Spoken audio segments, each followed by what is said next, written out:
கிறிஸ்துவின் நாமத்தில் எல்லோருக்கும் வாழ்த்துக்கள்.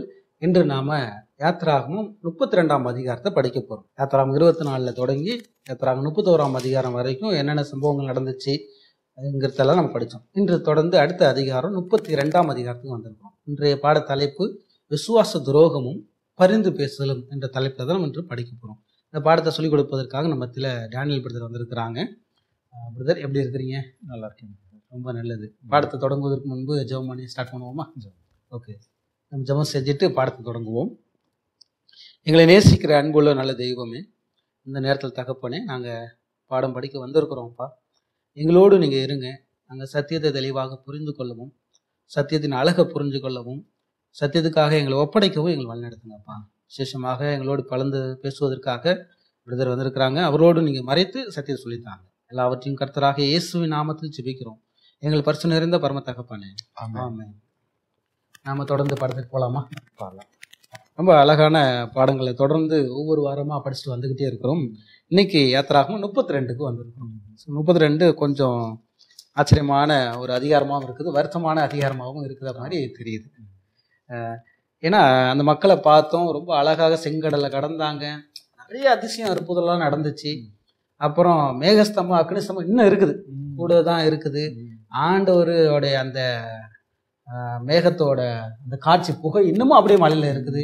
இதெல்லாம் இருக்கும்போது திடீர்னு அவங்களுக்குள்ள என்ன நடந்துச்சுன்னா, வசனம் 1 வாசிக்கிறோம். 32:1 மோசே மலையிலிருந்து இறங்கி தாமதிக்கிறதை ஜனங்கள் கண்டபோது அவர்கள் ஆரோனிடத்து கூடி வரும் கூட்டம் கூடி அவனை நோக்கி, எகிப்து தேசத்திலிருந்து எங்களை அழைத்து கொண்டு வந்த இந்த மோசைக்கு என்ன சம்பவித்ததோ அறியும், அதெல்லாம் நீர் எழுந்து எங்களுக்கு முன் செல்லும் தெய்வங்களே எங்களுக்கு உண்டு பண்ணும் என்றார்கள். ஸோ மோசை வருது, தாமதிச்ச உடனே எல்லா காட்சியும் இருக்குது, மோசைக்கு என்ன ஆச்சுன்னு தெரியல. ஆனால் உடனே அவங்க என்ன பண்ணிட்டாங்க, எங்களுக்கு ஒரு தெய்வத்தை உண்டு பண்ணுங்கன்னு சொல்ல ஆரம்பிச்சிட்டாங்க. அதான் இப்போ என் கேள்வி என்னன்னா, அவ்வளோ அற்புதமான காட்சிகளை பார்த்தாங்க, எல்லாம் செஞ்சாங்க, நல்லா சூப்பராக வந்தாங்க. இன்னும் மேகஸ்தமா அக்னிஸ்தமா அப்படியே இருக்குது. மோசே போன அந்த புகைக்காடு அப்படியே தான் தெரியுது. எல்லாம் தெரிஞ்சும் அவங்க கொஞ்சம் தாமதிச்சதை பார்த்த உடனே இவங்க விழுறாங்க. ஏன் இந்த மக்கள் விழுந்தாங்க? ஸோ அப்போ பாருங்க, இவங்க பேசிக்கலா இவங்களுக்கு வந்து பொறுமை இல்லை. போயிட்டு மோசே வந்து வர்ற வரைக்கும் இருக்கிறது பொறுமை இல்லை. ஸோ பொறுமை இல்லைன்றது எதை காட்டுதுன்னா, அவங்களுக்கு விசுவாசம் ரொம்ப ரொம்ப குறைவா இருக்கு. இன்ஃபேக்ட் விசுவாசம் இல்லைன்றதை காமிக்குது. இப்போ விசுவாசம் இல்லாத மக்கள் மத்தியில பயம் வரும், கேள்விகள் வரும், குழப்பம் வரும், எல்லாம் வரும். அப்ப இப்படி இருக்கிற மக்களுக்கு சரி, குழப்பம் வருது, பயம் வருது, ஓகே. அப்ப எப்ப வருவாங்கன்னு தான் போய் ஆரோன்ட்டு அவங்க கேட்டிருக்கணும். இல்ல வருவாரா மாட்டாராச்சும் கேட்டிருக்கணும். ஆனா ஒரு தெய்வத்தை உண்டு பண்ணுங்கன்ற இப்படி ஒரு இது அவங்க மிகப்பெரிய ஒரு விழுகைக்குள்ளாக வந்து போயிட்டாங்க ஆல்மோஸ்ட் அவங்க மனதளவுல அப்படின்றத அது வந்து வெளிப்படுத்துது. அப்ப எப்படி நீங்க சொன்னீங்க அவ்வளவு அதிசயங்களை அற்புதங்களை பார்த்தீங்க. இருக்கிறதுலயே பெரிய விஷயம் என்ன அப்படின்னா, தேவனே அந்த மக்கள் எல்லாரும் கூட நேரடியா பேசினார். அப்போ மக்கள் நடுங்கி போனாங்க. அப்ப நேரடியா பேசி தேவன் விக்கிரகங்களை உண்டு பண்ணக்கூடாது, என்னை தவிர வேற தேவனை உண்டு பண்ணக்கூடாதுன்னு சொன்ன ஆண்டவர் அந்த கற்பனைக்கு நேர் எதிரான ஒரு விண்ணப்பத்தை இவங்க வந்து வைக்கிறாங்க. அப்ப மனதளவுல இவங்க எவ்வளவு பெரிய விழுகைக்குள்ள போயிட்டாங்க. இப்ப கேள்வி என்னன்னா, ஏன் இவங்க இவ்வளவு பெரிய, எப்படி அவங்களுக்கு இந்த விக்கிரகத்தை உண்டு பண்ணி போகணுன்ற எண்ணம் எங்க இருந்து வந்துச்சு அப்படின்னு பாத்தீங்கன்னா, பல இடங்கள்ல நம்ம வந்து வாசிக்கலாம். எகிப்திலிருந்து இஸ்ரவேலர்கள் கிளம்பும் போது பாத்தீங்கன்னா, இஸ்ரவேலர்கள் மாத்திரமல்ல கலந்த மக்களும் மிக்ஸ்டு மல்டிடியூடும் கூட வந்தாங்க அப்படின்னு சொல்லிட்டு சில வசனங்களை நம்ம வாசிக்கிறோம். இப்ப நீங்க யாத்ராகமம் 12:38 நீங்க வாசிச்சீங்க அப்படின்னா, இங்க பாருங்க என் வசனம் என்ன சொல்லுது பாருங்க. அவர்களோட கூட பல ஜாதியான ஜனங்கள் அநேகர் போனதும் அன்றி அப்படின்னு சொல்லி போட்டிருக்கு. மிகுதியான ஆடு மாடுகளும் முதலான. அப்ப இந்த இடத்துல போட்டிருக்கோம் அவர்களோட கூட, இஸ்ரவேலோட பல ஜாதியான மக்கள், பல ஜாதியான ஜனங்கள் அப்படின்னா இதுதான் ஆங்கிலத்துல மிக்ஸ்டு மல்டிடியூட் அப்படின்னு சொல்றோம். இப்ப இவங்க எல்லாம் யாருன்னா, இவங்க இஸ்ரவேலர்கள் கிடையாது, எகிப்தியர்கள். எகிப்திய வந்து சொந்த தேசமா கொண்டவங்க. இப்ப இவங்க ஏன் இவங்க கூட வராங்க அப்படின்னு ஒரு கேள்வி. சிலர் வேணா விசுவாசிச்சு வந்திருக்கலாம், ஆனா பலர் அவங்க கூட வர்றதுக்கு காரணம் என்னன்றத கொஞ்சம் நம்ம ஆராய்ஞ்சு பார்த்தோம் அப்படின்னா, இஸ்ரவேலர்கள் போய் எகிப்தியர் கூட சம்பந்தம் கலந்துருக்காங்க, இன்டர் மேரேஜ் வந்து பண்ணிருக்கிறாங்க. சோ அப்ப இப்போ புருஷன் போனா பொண்டாட்டி கூட வந்துதான் ஆகணும். இப்போ ஒருவேளை பொண்டாட்டி போனா அங்க உள்ள ஆண் மகன் வந்து கூட வந்துதான் ஆகணும், எகிப்தை விட்டு வெளியே போகும்போது. இப்ப நீங்க வாசிச்சு பாத்தீங்க அப்படின்னா இந்த இடத்துல நீங்க வாசிச்சுக்கலாம். Third volume spiritual gifts page 274 paragraph 1. ஆங்கிலத்துல வந்து ஸ்பிரிச்சுவல் கிஃப்ட்ஸ் அப்படின்ற புஸ்தகத்துல 3வது வால்யூம் 274ல இப்படியா சொல்றாங்க. It was the mixed multitude who came from Egypt with Israelites that were the principal movers in this dreadful departure from God. அப்ப இவ்வளவு பயங்கரமான தேவனை விட்டு விலகி போகின்ற இந்த காரியத்துல முக்கியமாக முன்னோடியாக தலைமை வகுத்து அவங்கள வந்து நடத்தினது யாருன்னு பாத்தீங்கன்னா இந்த கலப்பு ஜாதியான ஜனங்கள், இந்த எகிப்திலிருந்து வந்த ஜனங்கள். அப்ப இந்த எகிப்திலிருந்து இன்னொரு இடத்துல வந்து பாத்தீங்கன்னா எங்களுக்கு வந்து மண்ணா வந்து அழுத்து போச்சு, எங்களுக்கு வந்து எகிப்து அங்க எவ்வளவு சுவையா நாங்க கறியெல்லாம் சாப்பிட்டுக்கிட்டு இருந்தோம், சாப்பிட்டு நாக்கு செத்து போச்சு அப்படின்லாம் வந்து சொல்லி எகிப்துல உள்ள உணவுக்காக நீங்க என்னாகமம் 11ஆம் அதிகாரத்துல பாத்தீங்கன்னா அங்க ஒரு முறுப்பு வரும். அங்கேயும் பாத்தீங்கன்னா முறுமுறுப்புக்கு காரணம் யாருன்னு பாத்தீங்கன்னா இந்த மிக்ஸ்டு மல்டிடியூட். இது நீங்க எங்க வாசிக்கலாம்னா என்னாகமம் 11:4 வாசிக்கலாம். இந்த மிக்ஸ்டு மல்டிடியூட், இந்த பல ஜாதியான மக்கள், கலப்பு ஜாதி அப்படின்றத நீங்க வாசிக்கலாம். அப்ப பல இடங்கள்ல இவங்கதான் வந்து பாத்தீங்கன்னா இவங்களை வந்து தவறுக்குள்ளாக வழிநடத்திருக்காங்க. அப்ப நம்ம என்ன பாக்குறோம் அப்படின்னா இவங்க மெயினா இவங்க கூட வந்தது காரணமே இஸ்ரவேலர்கள் அவங்கள போய் கலப்பு திருமணம் பண்ணதுதான் ஒரு முக்கியமான காரணம். கலப்பு திருமணம்னா வேற வேற ஜாதி இல்ல, இவங்க வந்து அவிசுவாசிகளோட போய் சம்பந்தம் கொண்டாங்க. சோ அது ஒரு முக்கியமான காரணம். இவங்க இவ்வளவு பெரிய பாவத்திற்குள்ளாக விழுகிறதற்கு அது ஒரு முக்கியமான காரணமா வந்து இருக்கு. எனவே மக்கள், விசுவாசிகளாகிய நம்ம திருமணம் முடிக்கிற விஷயத்துல, குறிப்பாக வாலிபர்கள் திருமண விஷயத்துல ரொம்ப ரொம்ப ரொம்ப ரொம்ப ஜாக்கிரதையா நம்ம இருக்கணும் அப்படின்றத நம்ம இதுல இருந்து நம்ம கண்டிப்பா. ஸோ அவங்க திருமண காரியத்துல அவசரப்பட்டது பெரிய பாதிப்பை கொண்டு வந்துச்சு. தொடர்ந்து நம்ம இன்னொரு கேள்விக்கு போவோம். அடுத்த விஷயத்த பார்த்தா இவங்க கூட இருக்க தலைவர் ஒருத்தர் இருக்காரு. ஸோ தலைவர் இவங்க தான் எல்லாம் பார்த்துக்கணும்னு மோசே அவரை வச்சுட்டு போயிருக்காரு. ஒரு காலத்துல அவர் தான் மோசைக்கே ஹெல்ப் பண்ணிட்டு இருந்தாரு. இப்ப அவர்கிட்ட போய் மக்கள் கேட்கறாங்க, எங்களுக்கு ஒரு தெய்வம் வேணும்னா இவரும் செஞ்சு கொடுத்துட்டாரு. ஆச்சரியமா இருக்குது. அதான் இவர் ஏன் விழுந்தார்? ஆமா, அதுவும் நம்ம கவனிக்கப்பட வேண்டிய விஷயம். இப்ப மக்கள் சரி 400 வருஷம் அடிமைத்தனம் இருந்தாங்க, விசுவாசத்துல குறைவு இருந்தாங்க, விழுந்துட்டாங்கன்றத ஜஸ்டிஃபை பண்ண முடியலனாலும் விழுந்துட்டாங்க. அதையாச்சும் ஒரு கூட்டுல சேர்த்துடலாம். ஆனா இவ்வளவு பெரிய தலைவர், மோசைக்கு அடுத்தபடியா உள்ளவர். இன்ஃபேக்ட் நீங்க பாத்தீங்கன்னா இவரை நீங்க ஆண்டவர் எப்படி எல்லாம் தலைப்பு கொடுத்து வைக்கிறார் பாருங்க. சங்கீதம் 106ஆம் அதிகாரம் 16 வசனத்துல சொல்லுது, ஆரோனை குறித்து தேவன் என்ன சொல்றாரு, கர்த்தருடைய பரிசுத்தவானாகிய Aaron, Aaron the saint of the Lord அப்படின்னு ஆண்டவர் சொல்றாரு. அப்ப கடவுள் பாருங்க எந்த இடத்துல ஆரோனை வந்து வச்சிருக்காருன்னு பாருங்க. அது மாத்திரம் இல்ல, ஆரோனுக்கு மிக முக்கியமான பொறுப்புகள் வந்து வெளியே கொண்டு வந்திருக்கு. இன்ஃபேக்ட் மோசேயினுடைய இடத்துல இருந்து மோசேயினுடைய வாயா பல வாதைகளை ஆரோனுடைய வாயின் மூலமாகவும் ஆரோனுடைய கரங்களின் மூலமாகவும் தேவனுடைய கட்டளையின் கீழ் ஆரோன் தான் அந்த காரியத்தை எல்லாம் செய்ய வச்சார். அப்ப எவ்வளவு உயர்ந்த ஸ்தானத்துல அவர் இருந்திருக்கிறாரு, எவ்வளவு பெரிய பெரிய ஊழியத்தெல்லாம் அவர் செஞ்சிருக்கிறாரு. ஆனா இங்க வந்து பார்த்தா டக்குன்னு வசனத்துல கேட்டாங்கன்னு சொல்லுது, அடுத்த வசனத்துல இவர் செஞ்சு கொடுத்துட்டாருன்னு சொல்லுது. இது அப்ப இவருடைய எவ்வளவு பலவீனமான, இவருடைய மிகப்பெரிய பலவீனம் இந்த இடத்துல வெளிப்பட்டு இருக்கு அப்படின்னு சொல்லிட்டு பாக்குறோம். அப்ப இவருடைய இவ்வளவு தூரம் மக்களை பாவத்திற்கு உட்படுத்துகின்ற இந்த செயலுக்குள்ள இவர் போறதுக்கு காரணம் என்ன அப்படின்னு பாத்தீங்கன்னா, முதல்ல நீங்க முற்பிதாக்களும் தீர்க்கது patriarchs and prophets page 317 paragraph 1 ஆங்கிலத்துல, முற்பிதாக்களும் தீர்க்கதரிசிகள் ஆங்கிலத்துல 317 Aaron feared for his own safety. அப்ப அந்த மக்கள்லாம் கேட்கும் போது வந்து பாத்தீங்கன்னா கண்டிப்பா அவங்க நார்மலா வந்து சாதுவாலாம் கேட்டிருக்க வாய்ப்பு வந்து இல்லை. அப்ப அவங்க கேட்ட விஷயத்துல இவர் வந்து தன்னுடைய உயிருக்காக வந்து பயந்துட்டாரு அப்படின்னு சொல்லிட்டு இங்க நம்ம கமெண்ட் இருக்கிறத பாக்குறோம். அது மாத்திரம் இல்ல, அவருக்கு இன்னொரு பழக்கம் ஒண்ணு இருந்துச்சான். என்ன பழக்கம்? இதை நம்ம 3 Testimonies 296ல நம்ம வாசிக்கலாம் பாருங்க. But his natural desire to please and to yield to the people led him to the sacrifice the honor of God. அதாவது என்ன சொல்ல வராங்க அப்படின்னா, அவருக்கு இயற்கையாவே ஒரு சுபாவம் இருந்துச்சான்.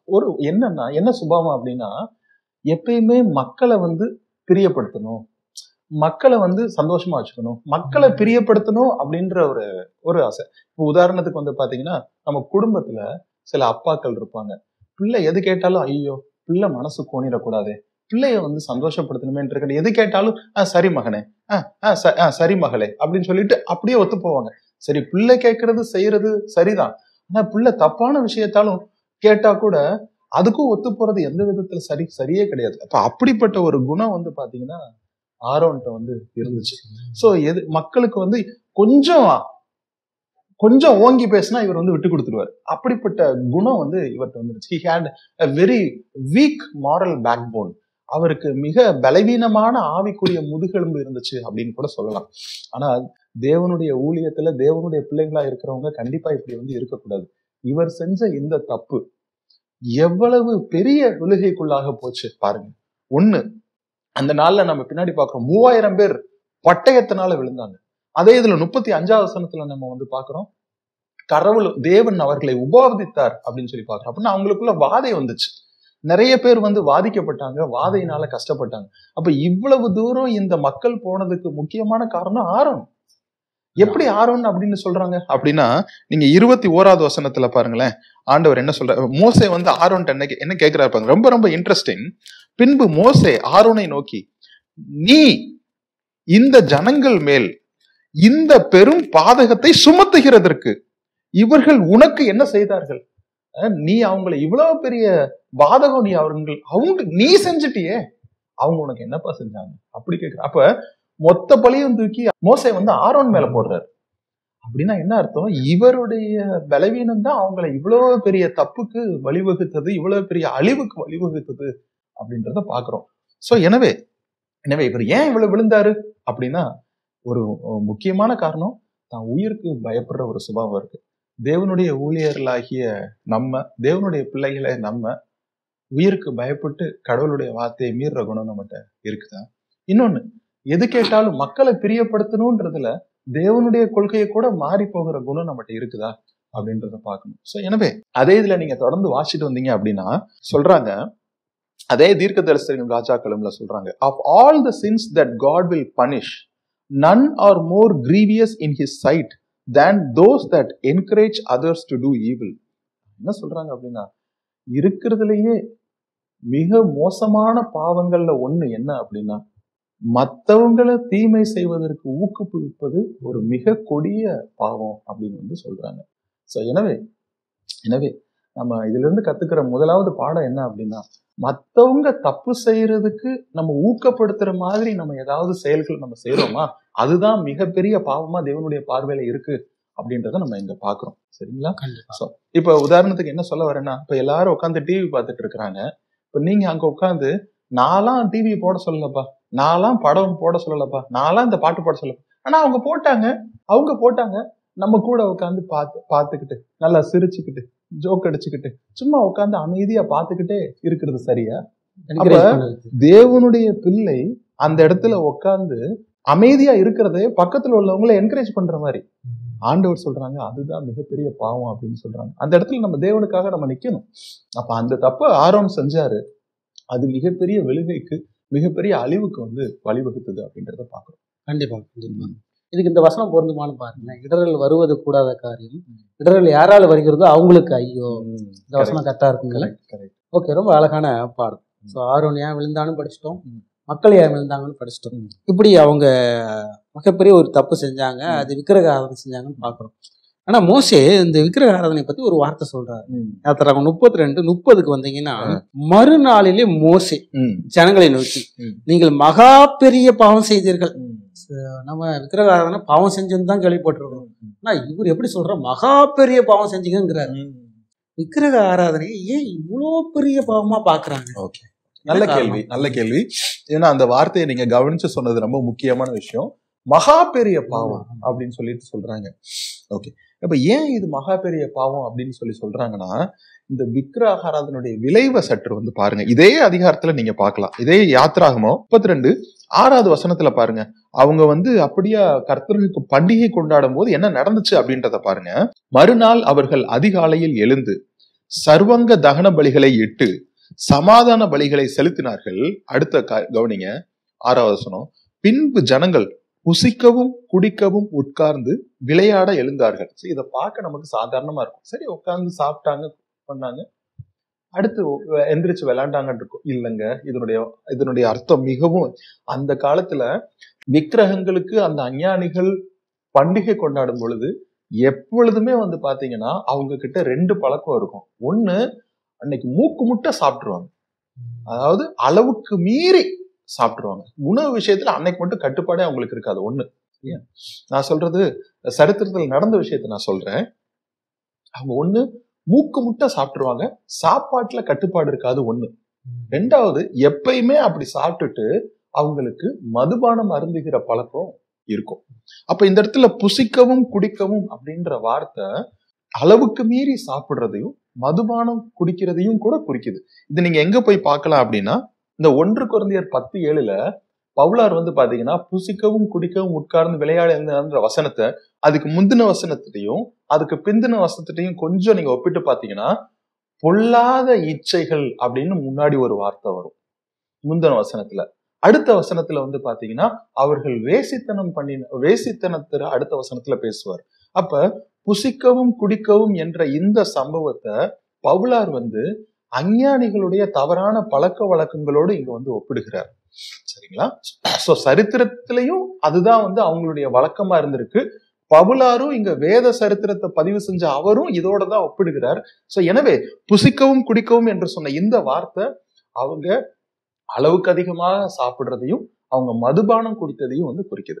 அப்ப பாருங்க, ஒருத்தன் மூக்கு முட்டை சாப்பிட்டு மதுபானம் குடிச்சாங்கன்னா அவங்க மனசு எப்படி போகும்?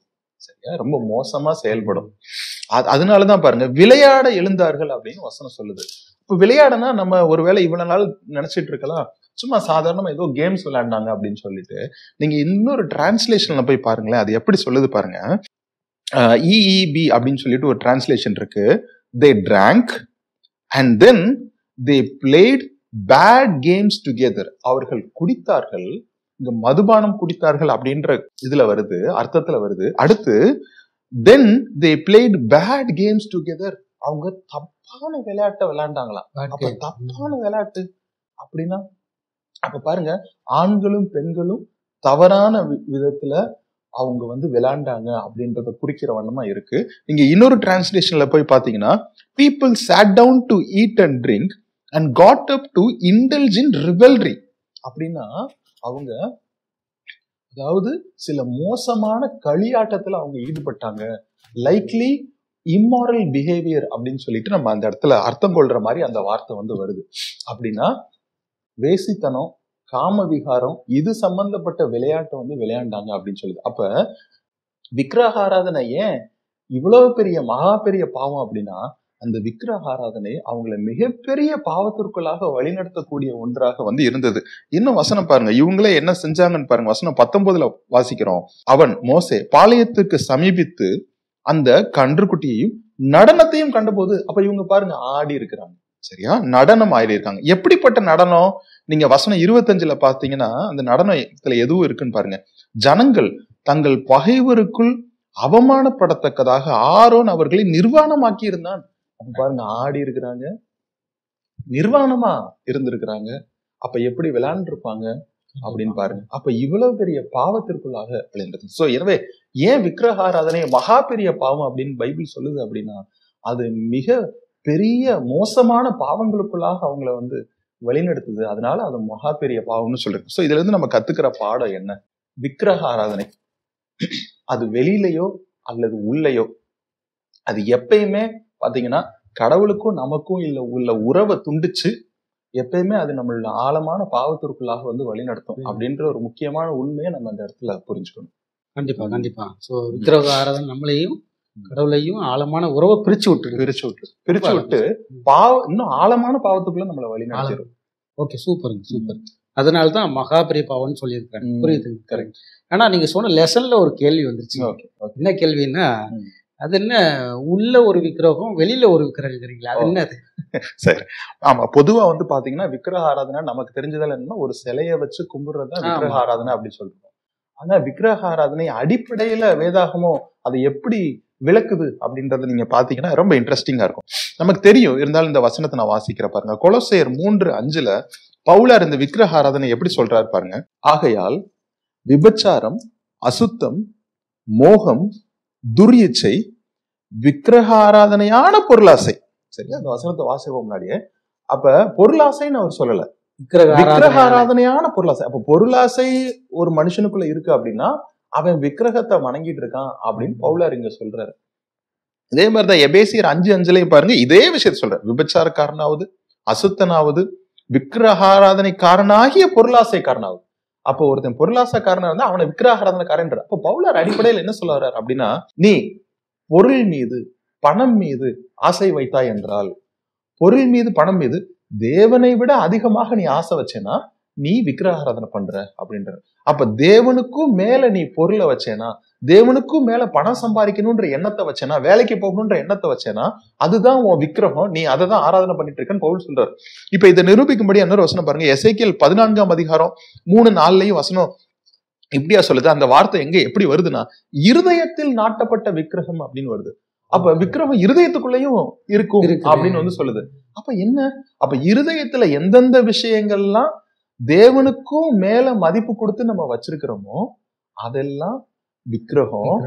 அது நம்ம அந்த விஷயத்துக்கு நம்ம அதிகமா முக்கியத்துவம் கொடுக்கறதுனால அதை தான் நம்ம வணங்குறோம் அப்படின்னு பைபிள் சொல்லுது. அப்ப பேசிக்கா விக்கிரகாராதனை என்னன்னு பைபிள் சொல்லுதுன்னா, தேவனுக்கும் மேல ஒரு காரியத்தை நீ வச்சிருக்கனா, தேவனுக்கு கொடுக்கிற முக்கியத்துவத்தை விட அதிகமா ஏதாவது பொருளுக்கோ அல்லது நபருக்கோ நீ வந்து, இப்ப உதாரணத்துக்கு பாருங்க, தேவனுக்கு கொடுக்கிற நேரத்தை விட மத்த விஷயத்துக்கு அதிகமா நேரம் கொடுத்தோம்னா, அதிகமா மத்த விஷயத்தை குறித்து யோசிச்சோம்னா, அதுதான் நம்ம விக்கிரகம் அப்படின்னு சொல்லிட்டு வேதாகமம் வந்து சொல்லுது.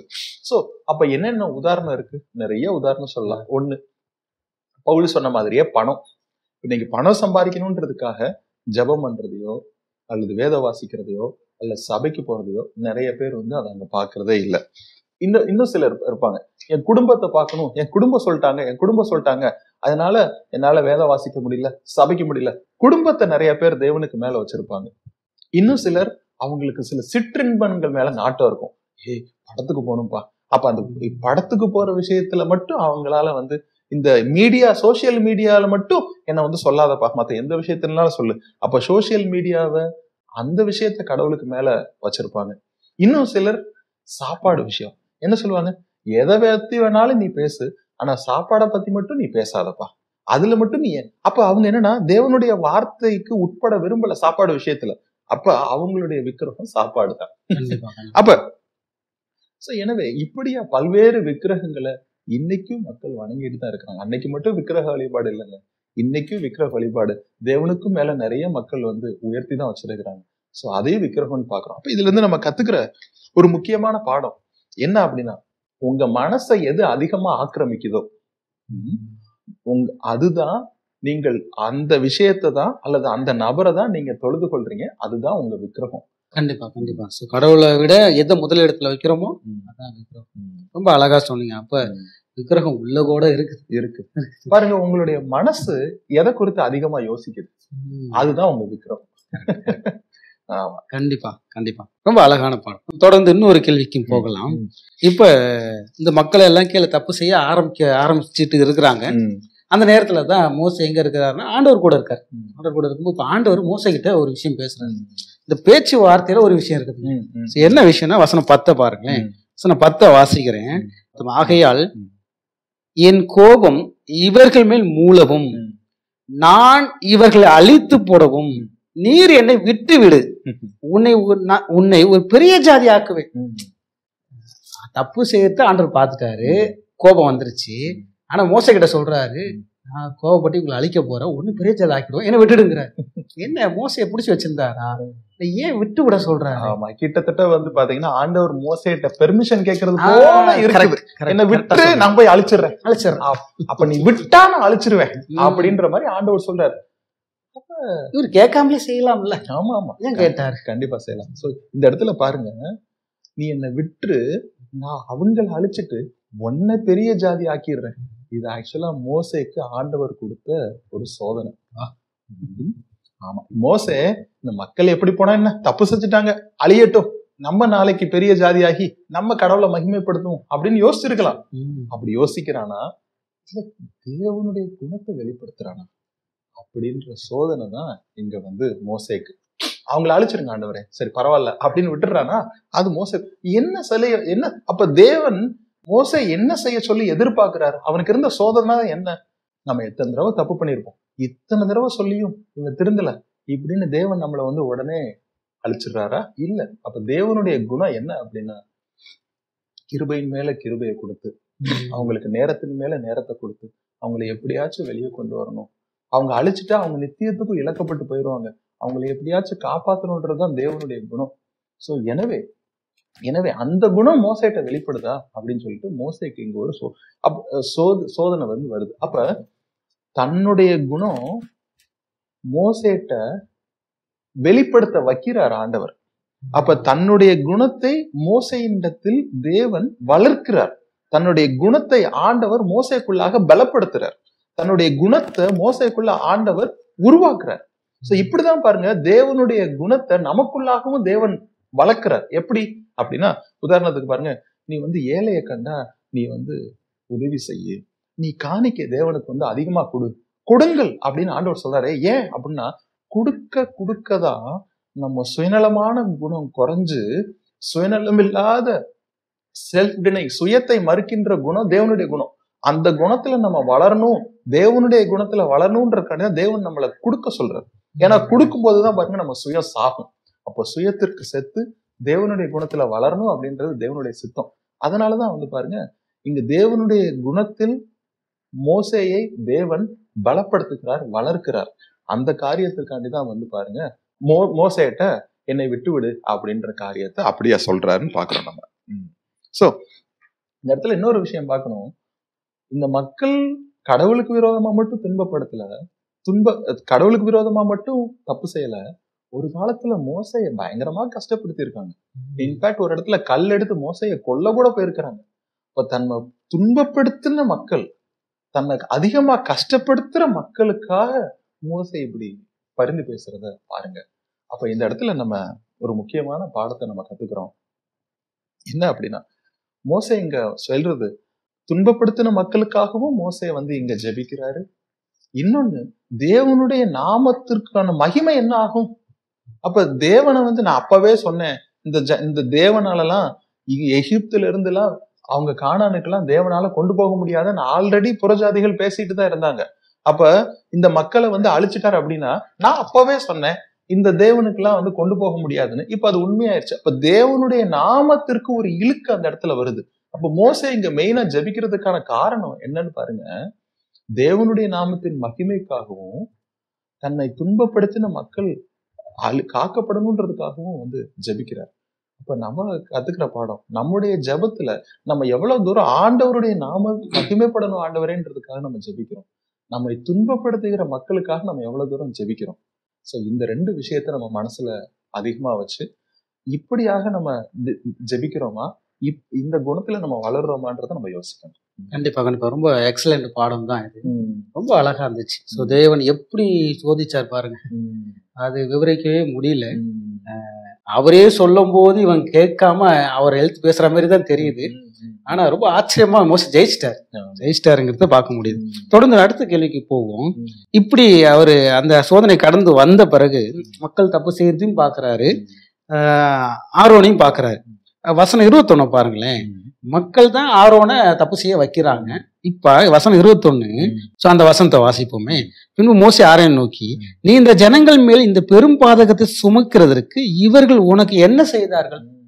சோ தப்பு செய்ய மக்கள் தான் தூண்டுறாங்க, ஆரோன் தப்பு செஞ்சிட்டான். ஆனா என்ன கேள்வி கேட்கிறாருன்னா, நீ இவ்வளவு பெரிய தப்பு செஞ்சதுக்கு என்ன காரணம்? இன்னும் பெரிய தப்பு ஆரோன் செஞ்ச மாதிரி ஆரோனை குற்றப்படுத்துறாரு. காரணம் என்ன? காரணம் ஏன் ஆரோனை பார்த்து இப்படி திட்டணும்? ஆமா, மக்கள் தான் துணிகரமா துணிஞ்சு போய் அப்படி செஞ்சாங்க. இவர் பெர்மிஷன் மட்டும் தான் கொடுத்தாரு. ஆனா எப்படி வந்துருச்சுன்னு பாத்தீங்கன்னா, இவர் தான் அந்த மக்களையே தப்பு செய்ய வச்சாரு அப்படின்ற மாதிரி. கரெக்ட் அப்படிதான் வந்துருச்சு. அப்ப காரணம் என்ன? ரொம்ப சிம்பிள். என்ன அப்படின்னா, ஆரோனுடைய கையில தான் அந்த கண்ட்ரோல் இருந்துச்சு. அவர் மட்டும் நினைச்சிருந்தாருன்னா அவரால் அந்த தப்பை தடுத்திருக்க முடியுமா, முடியாதா? கண்டிப்பா முடியும். அப்ப ஆரோனுடைய கரத்துல தான் இருந்துச்சு அவங்களை காப்பாத்துறது. ஆனா ஆரோன் அதை செய்ய தவறிவிட்டார். அவருடைய குண குறைபாட்டு நிமித்தம் தப்பு செய்ய தவறிட்டார். அந்த மக்களை தடுக்கிறதுக்கு தவறிட்டார். அப்ப முழுக்க ஆண்டவர் இங்க God makes Aaron accountable for the sins of the people. இப்ப மக்களுடைய பாவத்திற்கு தேவன் ஆரோனிடம் கணக்கு கேட்கிறார். அப்ப இதுல இருந்து நம்ம என்ன புரிஞ்சுக்கிறோம் அப்படின்னா, ஆரோனுடைய பங்கு தான், பாவம் தான் இங்க மிகப்பெரிய பாவம்ன்றத நம்ம பாக்குறோம். கண்டிப்பா. பெரும் பாதகத்தை நீ செய்ய வச்சுட்டியே. ம். அப்ப நீ நினைச்சிருந்தா தடுத்திருக்கலாமே. அப்ப என்ன விஷயம் அப்படின்னா, ஆரோன் தடுத்திருக்கலாம், ஆனா ஆரோன் தடுக்கல. அதான் பெரிய தப்பா ஆண்டவருடைய பார்வையில இருக்கு. இதுல இருந்து நம்ம கத்துக்கிற முக்கியமான பாடம் என்னன்னா, அந்த மக்களை, தன்னுடைய ஜனத்தை பாவத்திலிருந்து காப்பாத்துற பொறுப்பை ஆண்டவர் ஆரோன்ட்ட கொடுத்திருந்தாரு. அதை ஆரோன் செய்யல. அப்ப இதுல இருந்து நம்ம கத்துக்கிற பாடம் என்ன அப்படின்னா, நம்முடைய குடும்பத்தை, நம்மை சார்ந்த மக்களை பாவத்திலிருந்து காப்பாத்துற பொறுப்பை தேவன் நம்ம கையில தான் கொடுத்திருக்காரு. அப்ப நம்முடைய குடும்பத்தில் உள்ள நம்முடைய பிள்ளையோ அல்லது நம்முடைய குடும்பத்தாரோ நம்ம எல்லைக்கு உட்பட்டவர்கள், நம்முடைய செல்வாக்கிற்கு உட்பட்டவர்கள் பாவத்திற்குள் விழாதபடிக்கு நம்ம எவ்வளவு தூரம் ஜெபிக்கிறோம், நம்ம எவ்வளவு தூரம் அவங்களுக்காக ஜெபத்தோடு கவனமா செயல்படுறோம், அவங்கள பாவத்திலிருந்து காப்பாத்துறதுக்கு. இல்ல அவங்க எப்படினாலும் போட்டும், நான் சொல்லி பார்த்துட்டேன் முடியல அப்படின்ட்டு வர்றோமா, இல்ல தொடர்ந்து நம்மை செல்வாக்கிற்கு உட்பட்டவர்களை பாவத்திலிருந்து காப்பாத்துறதுக்கு எவ்வளவு முயற்சி செய்யறோம். இப்ப கேள்வி என்னன்னா, are we doing our best? நம்மளுடைய சக்திக்கு உகுந்த எல்லா விஷயத்தையும் நம்ம செய்யறோமா? அவங்கள பாவத்திலிருந்து காப்பாத்துறதுக்கு செய்யறோமா இல்லையா? அதான் கேள்வி. அப்ப அப்படி செய்யல அப்படின்னா அந்த கணக்கு தேவன் நம்ம கையில தான் கேட்பாரு. சோ எனவே அதனாலதான் இங்க ஆரோன்ட்ட கேட்கிறாரு மக்கள். சோ நம்ம கத்துக்கிற பாடம், நம்முடைய செல்வாக்கிற்கு உட்பட்ட மக்கள், குடும்ப அங்கத்தினர்கள், பிள்ளைகள், மனைவி, கணவன் யாரா இருந்தாலும் செல்வாக்கிற்கு உட்பட்டு நம்முடைய பெஸ்ட செய்யறோமா அவங்கள பாவத்துல இருந்து பாதுகாக்கிறதுக்கு? நம்ம எவ்வளவு தூரம் அவங்களுக்காண்டி ஜெபிக்கிறோம், எவ்வளவு தூரம் ஜெபத்தோடு ஞானத்தோடு நம்ம அவங்க வாழ்க்கையில இடைப்படுறோம் அவங்கள காப்பாத்துறதுக்கு? இது நம்முடைய பொறுப்பு அப்படின்றத நம்ம கத்துக்கிற ஒரு முக்கியமான பிராக்டிக்கல் லெசன் நம்ம வச்சுக்கலாம். நம் குடும்பத்தை பாவத்திலிருந்து காப்பாற்றும் பொறுப்பை தேவன் நம்முடைய கரத்தில் கொடுத்திருக்கிறார் அப்படின்ற முக்கியமான பாடத்தை நம்ம பார்க்கலாம். கண்டிப்பா கண்டிப்பா. மிகப்பெரிய பொறுப்பை கொடுத்திருந்தாங்க. அதை இவன் மீறும்போது மிகப்பெரிய பாவமா மோசே பார்த்ததை பார்க்க முடியும். ஓகே, தொடர்ந்து நம்ம அடுத்த கேள்விக்கு போவோம். இதுல அடுத்த ஒரு கட்டத்துக்கு போனா 29வது வசனம் கொஞ்சம் வித்தியாசமா இருக்கு. 29வது வசனத்தை பாருங்களேன். கர்த்தர் இன்றைக்கு உங்களுக்கு ஆசீர்வாதம் அளிக்கும்படி இன்றைக்கு நீங்கள் அவனவன் தன் மகனுக்கும் சகோதரனுக்கும் விரோதமாய் இருக்கிறதினால் கர்த்தருக்கு உங்களை பிரதிஷ்டை பண்ணுங்கள் என்று மோசே சொல்லி இருந்தார். ஸோ அங்க பாக்குறோம், அவங்க தன் சகோதரனை, தன் பிள்ளைகளை, இப்ப யாரெல்லாம் கடவுள் பக்கம் வரலையோ அவங்களெல்லாம் போய் வெட்டிட்டாங்க லேவியர்கள். அதான் இது ஒரு வித்தியாசமா இருக்குது. இதை குறிச்சு நீங்க என்ன நினைக்கிறீங்க? ஆமா, சோ இதுல உள்ள ஒரு முக்கியமான அடங்கி இருக்கிற ஒரு கொள்கை என்ன அப்படின்னா, ஏன் கடவுள் இவங்க கீழ்ப்படிஞ்சாங்க, அதுக்காண்டி கடவுள் தேவன் இவங்களுக்கு ஒரு ஆசீர்வாதத்தை கொடுக்கிறார். என்ன அப்படின்னா, இனிமே லேவி கோத்திரம் அனைத்தும் தேவனுக்கென்று சேவை செய்வதற்கான பெரும் பாக்கியத்தை லேவி கோத்திரத்துக்கு ஒரு ஆசீர்வாதமா ஆண்டவர் கொடுக்கிறார்.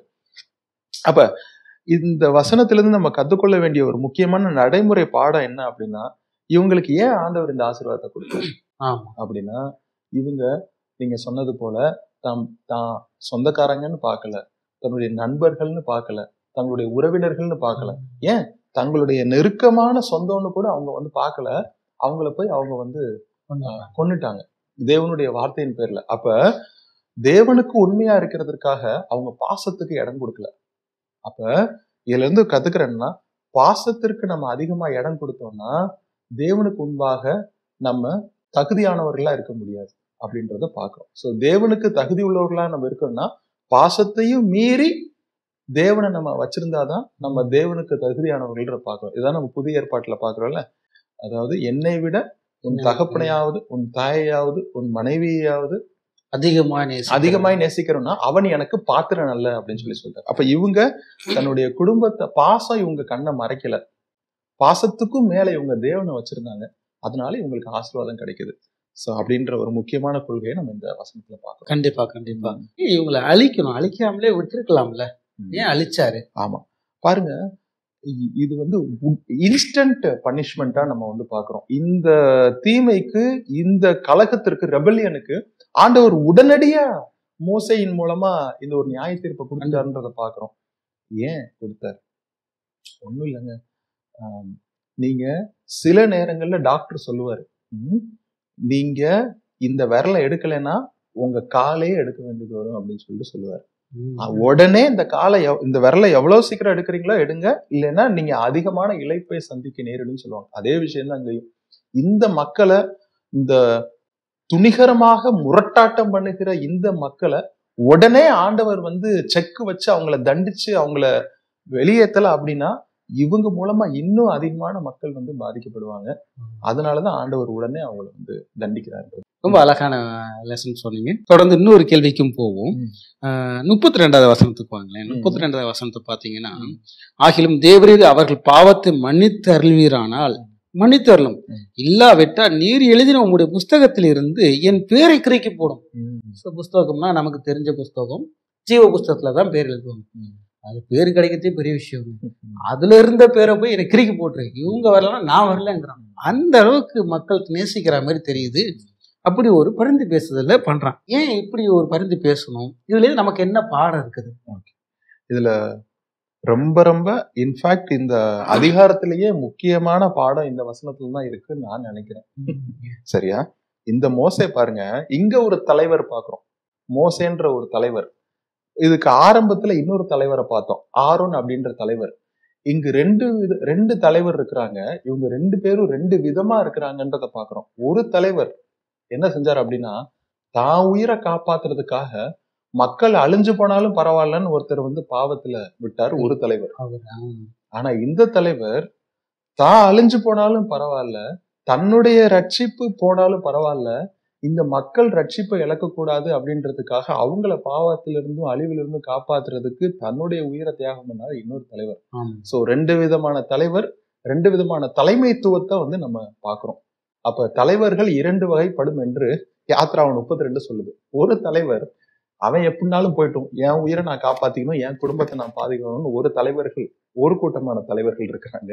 இன்னொரு கூட்டம் என்னுடைய ஜனங்களுக்காக, என்னுடைய ஆடுகளுக்காக, அவங்களை காப்பாத்துறதுக்கு என் உயிரை வேணாலும் நான் கொடுப்பேன் அப்படின்னு சொல்லிட்டு பரலோகத்தையே கொடுத்துருவாங்கிற மாதிரி, பரலோகத்தையே கொடுக்கிற மாதிரி நம்ம இங்க பாக்குறோம். சோ அப்ப என்ன பாடம், என்ன விஷயம் அப்படின்னா, கிறிஸ்துவினுடைய குணம் அப்படியே இங்க வெளிப்படுறத நீங்க பாருங்க. அவர் தான் எவ்வளவு பாடுபட்டாலும், எதை இழந்து போனாலும் பரவாயில்ல, என் மக்கள் பரலோகத்துக்கு வந்துடணும்னு நினைச்ச அதே குணம் தான் அங்க மோசேட்ட வந்து வெளிப்படுறத பார்க்கணும். அதான் ஒரு வசனம் அழகா சொல்றோம். 1 யோவான் 10ஆம் அதிகாரம் 11 வசனம் சொல்லும், நல்ல மேய்ப்பன் தன் ஆடுகளுக்காக தன் ஜீவனையும் கொடுக்கிறான் அப்படின்னு. இங்க மோசேன்ற மேய்ப்பர் தன்னுடைய ஆடுகளுக்காக தன்னுடைய ஜீவனையும் தன்னுடைய பரலோக வாழ்க்கையும் கொடுக்கறதுக்கு இவர் வந்து ஆயத்தமா இருந்தார் அப்படின்றத நம்ம பாக்குறோம். சோ எனவே நம்ம கத்துக்கிற பாடம் என்ன அப்படின்னா, நீங்க ஒரு நல்ல மேய்ப்பரா இருக்கிறீங்களா? வேதாகமம் சொல்லுது, உங்களுக்கு தேவன் உங்களுக்கு கீழே, உங்களுடைய செல்வாக்குக்கு கீழே சில ஆத்துமாக்களை, சில ஆடுகளை தேவன் கொடுத்திருக்கிறார். நீங்கள் ஒரு நல்ல மேய்ப்பரா? நல்ல மேய்ப்பன் தன் ஆடுகளுக்காக தன் ஜீவனையும் கொடுப்பான் என்று வேதம் சொல்லுது. அப்படிதான் நம்ம கிறிஸ்துவும் கொடுத்தாரு. அப்படிதான் கிறிஸ்துவின் சாயலை பிரதிபலித்த மோசையும் கொடுத்தாரு. நாமும் அப்படிப்பட்டவர்களாக தான் இருக்கணும்ன்றதுதான் தேவனுடைய எதிர்பார்ப்பு. அப்படிப்பட்ட நல்ல மேய்ப்பராக நம்ம இருப்போமா? நல்ல மேய்ப்பன் தன் ஆடுகளுக்காக தன் ஜீவனையும் கொடுப்பான் அப்படின்ற முக்கியமான பாடத்தை நம்ம பார்த்துக்கிறோம். நாம் நல்ல மேய்ப்பரா? நீங்கள் நல்ல மேய்ப்பரா? அப்படின்றத நம்ம யோசிச்சு பார்க்கணும். கண்டிப்பா கண்டிப்பா. ரொம்ப அழகான பாடம். படிக்கிறோம், ஓய்வு நாள் பள்ளி பாடலாம் படிக்கிறோம். எல்லாம் படிக்கிறது எல்லா நோக்கமே பாடத்துக்காக தான். அந்த பாடங்களை மட்டும் கொஞ்சம் சுருக்கமா சொல்லுங்களேன். முதலாவது நம்ம ஆரோனுடைய காரியத்திலிருந்து நம்ம பாடத்தை படிச்சோம். அவர் மற்றவங்களை தீமை செய்வதற்கு வழிவகுத்தார். அவருடைய பாவத்தை தான் தேவன் பெரிய பாவமா சொன்னாரு அப்படின்றத பாக்குறோம். எனவே பிறரை தீமைக்குள்ளாக ஊக்கப்படுத்தும்படியாக நம்ம எந்த செயலை செஞ்சாலும் அதுதான் தேவனுடைய பார்வையில மிகப்பெரிய பாவமா இருக்கு அப்படின்றத நம்ம முதலாவது ஒரு நடைமுறை பாடமா நம்ம படிச்சோம். அடுத்தபடியா விக்கிரகத்தை குறித்து நம்ம ஒரு முக்கியமான பாடத்தை படிச்சோம். எது உங்கள் மனதை அதிகமாக ஆக்கிரமிக்கிறதோ அதை தான் நீங்கள் தொழுது கொள்கிறீர்கள், அதுதான் உங்கள் விக்கிரகம் அப்படின்றத நம்ம அடுத்த பாடமா நம்ம படிச்சோம். சோ இப்படிப்பட்ட விக்கிரகங்கள் நம்முடைய வாழ்க்கையில இருந்துச்சுன்னா அது கொஞ்சம் கொஞ்சமா தேவனிடத்திலிருந்து நம்முடைய உறவை துண்டித்து நம்ம இன்னும் ஆழமான பாவத்திற்குள்ளாக நம்மளை தள்ளிரும் அப்படின்ற இன்னொரு பாடத்தையும் நம்ம படிச்சோம். சோ இதுவரைக்கும் நம்ம 3 பாடங்களை பார்த்தோம். 4வதா நம்ம இன்னொரு முக்கியமான பாடத்தை நம்ம பார்த்தோம். மோசேயினுடைய மன்றாட்டுல இருந்து, முதல் முறை தேவனிடத்துல போய் மன்றாட்டுல இருந்து நம்ம மன்றாடின காரியத்திலிருந்து நம்ம ஒரு பாடத்தை படிச்சோம். தேவனுடைய நாமத்தின் மகிமைக்காகவும் தன்னை துன்பப்படுத்தின மக்களுக்காகவும் அவர் வந்து ஜெபம் பண்ணார். அப்ப நம்ம எவ்வளவு தூரம் தேவனுடைய நாமம் மகிமைப்படணும், நம்மளை துன்பப்படுத்துற மக்கள் ரட்சிக்கப்படணும் அப்படின்னு சொல்லிட்டு எவ்வளவு தூரம் நம்ம நம்மை துன்பப்படுத்துகிறவர்களுடைய ரட்சிப்பிற்காக நம்ம ஜெபிக்கிறோம் அப்படின்ற ஒரு பாடத்தை நம்ம 4வதா படிச்சோம். 5வதா நம்ம படிச்சோம், ஆரோனுடைய பொறுப்பு தான் அவங்கள வந்து காப்பாத்துறது. ஆரோன் செஞ்ச தப்புனாலதான் அவங்க மிகப்பெரிய பாவத்திற்குள்ளாக போனாங்க. எனவே ஆரோனுடைய பாவம் தான் பெரிய பாவம் அப்படின்றதுல நம்ம கத்துக்கிட்ட ஒரு முக்கியமான பாடம், நம்முடைய குடும்பத்தாரை பாவத்திலிருந்து காப்பாற்றுவதற்கான பொறுப்பை தேவன் நம்முடைய கையில கொடுத்திருக்காங்க. நம்ம குடும்பத்தார்னு சொல்லும்போது நம்முடைய செல்வாக்கிற்குள்ளாக எத்தனை பேர் இருக்கிறாங்களோ, நம்மளால சில காரியங்களை செஞ்சா அவங்க காப்பாற்றப்படுவாங்க அப்படின்னா அவங்கள பாவத்திற்குள்ளாக விழாதபடிக்கு நம்மளால இருந்த அனைத்து முயற்சிகளையும் நம்ம எடுக்கிறோமா? Are we doing our best or less than our best?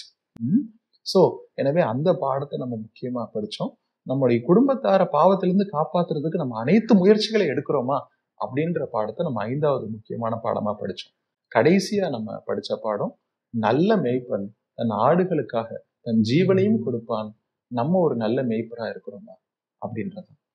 எனவே நம்ம மக்களை காப்பாத்துறதுக்காக, நம்ம குடும்பத்தை காப்பாத்துறதுக்காக எவ்வளவு தூரம் வேணாலும் நம்ம போய் என்ன வேணாலும் அவங்களுடைய ரட்சிப்பிற்காக நம்ம செய்ய ஆயத்தமாக இருக்கிறோமா? நல்ல மேய்ப்பன் ஆடுகளுக்காக தன் ஜீவனையும் கொடுப்பான் என்பதை நம்ம 6வது பாடமா படிச்சோம். நல்ல பாடங்களை படிச்சோம். நம்மளும் இதே போல பாடங்களை படிச்சிருக்கிறோம். அந்த பாடத்துக்கு ஏற்ற ஒரு வாழ்க்கை வாழ்வோம். தொடர்ந்து நம்ம முடிவு ஜெபத்திற்கு கடந்து செல்வோம். முடிவு ஜெபத்தில் மத்தியில் இருக்கிற விருது இருக்கிறாங்க, அவங்களே ஜெபம் பண்ணி முடிப்பாங்க.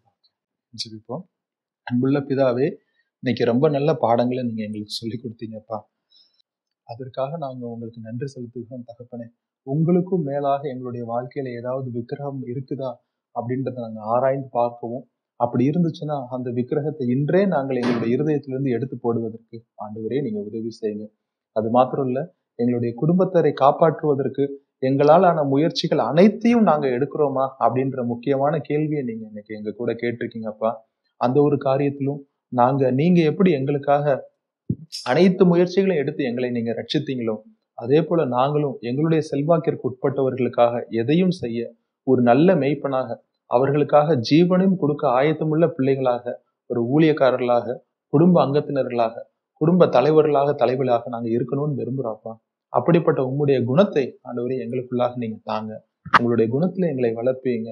எங்களுடைய குணத்திலே உங்களுடைய குணத்தை மக்கள் பார்த்து உங்களுடைய நாமம் மகிமைப்படும்படியாக எங்களை சாட்சியாக வழிநடத்தி அருள வேண்டுமாய் எங்களை நாங்கள் ஒப்புக் கொடுக்கிறோம். இந்த ஜெபத்தை கேட்டதற்காக நன்றி ஆண்டவரே. இயேசுவின் நாமத்தில் கேட்கிறோம் பிதாவே. ஆமென்.